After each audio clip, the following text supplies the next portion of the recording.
Good day, my friend, brother, sister. So, how can we find peace? How can we live from our heart and not from our mind? Because we have a situation in the world now where we are not really sure about what's going to happen. We maybe don't know how it will be with our job, our economy. We may be worried about our health. So there is a lot of issues going around in the mind. So the mind is, we have the lower mind and we have the higher mind. So many people today live from the lower mind, and the lower mind is fear, doubt, and anxiety, jealousy, greed, anger, pride, stubbornness, ego, has to do with the lower mind. Few of us live in the higher mind because the lower mind also carries attachment. So we are attached to our body, to our story, ego, ignorance. We are attached to our children, to our friends, to our job, to many things we are attached. When we learn how to move to the higher mind, we develop something called intuition, and we learn the attachment. So we learn how to be detached from what I just mentioned. How to achieve this? You need to have a regular practice of meditation and using mantra. So by using practice of meditation daily, you will learn how to calm your mind, how to develop your mind, and how to develop your heart. The heart and mind is not working together. So the mind is limited. When you live from your mind, you are limited. When you live from the heart, you are unlimited. How? Because soul lives in heart. Soul lives in heart. The soul is not bounded to time. Your body is bounded to time. The soul carries consciousness, and this consciousness spreads all over the body. So the body is functioning. You have the physical body, you have your astral body, and you have your causal body. So all those three bodies is like the soul lives inside of all of those three bodies. But if the physical body die, so to say, the soul doesn't die. That consciousness doesn't die. It is written in the scriptures that you can't burn it, you can't cut it, you can't wet it, you can't kill it, you can't touch it. It is never born and it will never die. So we live in this reality that we think is real. This is an illusion. It's called Maya. And the problem we have is that we identify ourselves with this, which then creates suffering. Because when something of this that you are attached to get lost, you suffer. See, you maybe be in a relation and the relationship is broken, right? You separate. So you become sad because you was attached to the man or to the woman. The same thing may happen now in the world. We may lose our job. And on a more subtle plane, we may lose identity, ego, as we go along, as we grow, right? As we do spiritual practice. If you do spiritual practice every day, you will become less. There will be lesser of you. Not the essence of who you are, but of the you that you thought that you were. There may be stories from you as a little child that you still identify yourself with. So if someone pushed that bottom, it hurts, right? Because you are identified with it. It's a natural process of the ego and the working process as we has in the body, in the system, in the mind, in the subconscious mind. In the subconscious mind, you are programmed. So you are programmed into a certain type of belief. You may be programmed into being a Muslim, a Hindu, a Christian, or just a regular being that doesn't believe in religion at all. So you are programmed into a certain type of behavior, a certain type of belief.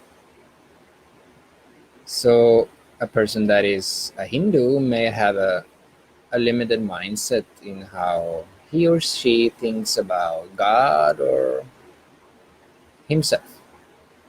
And the person that is not religious may have a limited mindset about who is and who is he's not, right?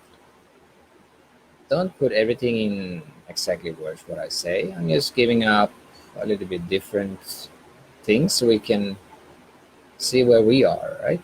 Because we are programmed. Each one of us are programmed. And this programming is what we want to get rid of. Then we can become free. So, how to do this?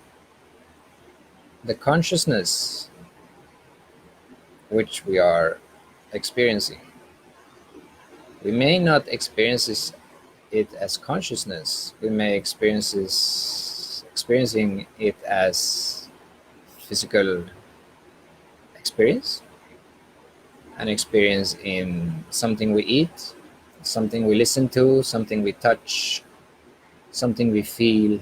Everything is just consciousness in different ways. The soul that you have in your heart is also consciousness, which makes everything in the body function. When the soul goes out, the body dies. When the soul comes into a new body, it gets alive. It's alive. What is keeping everything alive is the breath, the breathing.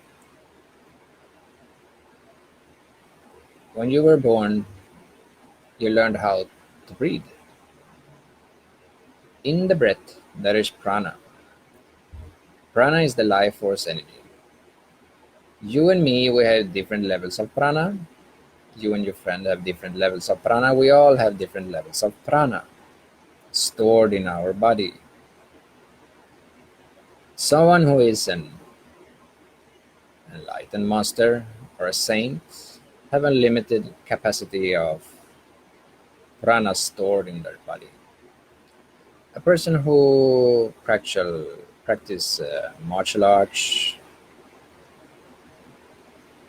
can live healthy for 70 years because that person is developed the fire element, which carries a lot of prana. The problem many of us have is that we don't have enough of prana in our nervous system and in our mind. So we may lack focus, discipline, we may not be able to think correctly. It's because the prana is not moving from the navel center into the nervous system and into our brain. So we need to learn how we can store and produce more prana.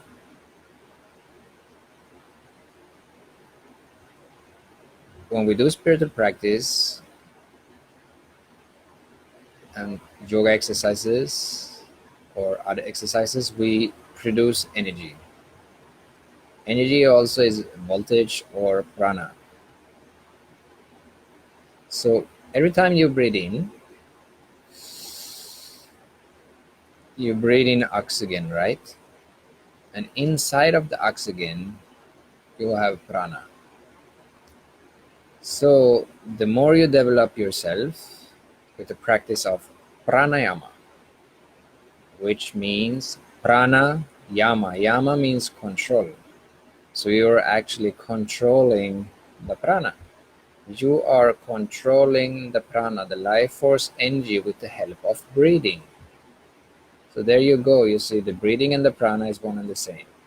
So as I mentioned, when the soul leaves the body, the breath stops. When you come out of your mother, the breath starts. So the breath is always there. When you were born or when you were incarnated, you had X amount of breath delivered to you. But when you learn to breathe correctly, listen to this. When you learn to breathe correctly, not just from this part, but you learn how to breathe slowly. Learn how to hold your breath. You learn how to release the breath. You are actually expanding and building up. So let's say you were giving 7 million breaths. If you learn how to control your breathing with the help of pranayama, you will also expand the X amount of breaths and you will expand your life. According to Ayurveda, we were supposed to be 120 years old. So you have a span of 30 years. But as we see today, not many people live until they are 120 because we don't eat right, we don't live right. We are very, very stressful. We are caught up in drama, emotions. We are not taking care of our physical body. So we end up with pain in the body, we end up with mental problems, we end up with emotional problems, and so on. So if you want to grow spiritually, if you want to become healthy, if you want to develop, you need to eat right. Everything you put in your mouth will become your mind. And as we know, the mind is very powerful. It can be a very powerful tool if we use the mind right. If the mind is just a bossy boss, which leads you into desires, frustration, anxiety, fear, doubt, greed, jealousy, anger, and so forth, it's not a nice friend, right? So if you eat certain type of food, your consciousness will go down. You have 7 centers. 5 centers are in the spine, 2 in the brain. When you eat certain type of food, the consciousness goes down to the lower centers, and you start to think in those centers, which produces thoughts of lower pleasures, which then creates frustration, which then creates suffering. And the level of your attachment to all this will create even more suffering. So how to find peace? Peace we find with regular practice of meditation. Peace comes when we live from the heart, not from the mind. When you live from the heart, you're free. So how can you learn how to live from the heart with the situation you have in the world right now? You have to accept. You have to accept everything that happens in life. Nature gives you exactly what you need in every moment. This is a great opportunity for the whole world to become more silent, to go into themselves, and to understand themselves, who they are. We can understand who we are. We have time now. We have time to go into ourselves. Not to play video games, not to be stupid, but to practice, contemplate. It doesn't matter if the virus came from a lab or if the virus came from a dog or whatever, right? What matters is what you do with yourself. How do you react to the situation in the world yourself? How do you grow in this? You have to accept things as they are, right? Depending on where you are in the world, you may be in lockdown, you may be more free, you may be forced to wear a mask, you may be this or that. It doesn't matter. What matters is where you are in your heart. Do you have peace? Then you can handle every situation.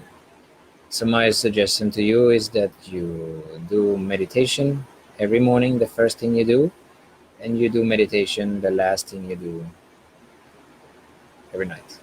This will clean up the process of your thinking, because you have a lot of thoughts during the day, around 50,000-60,000 thoughts you have during a day.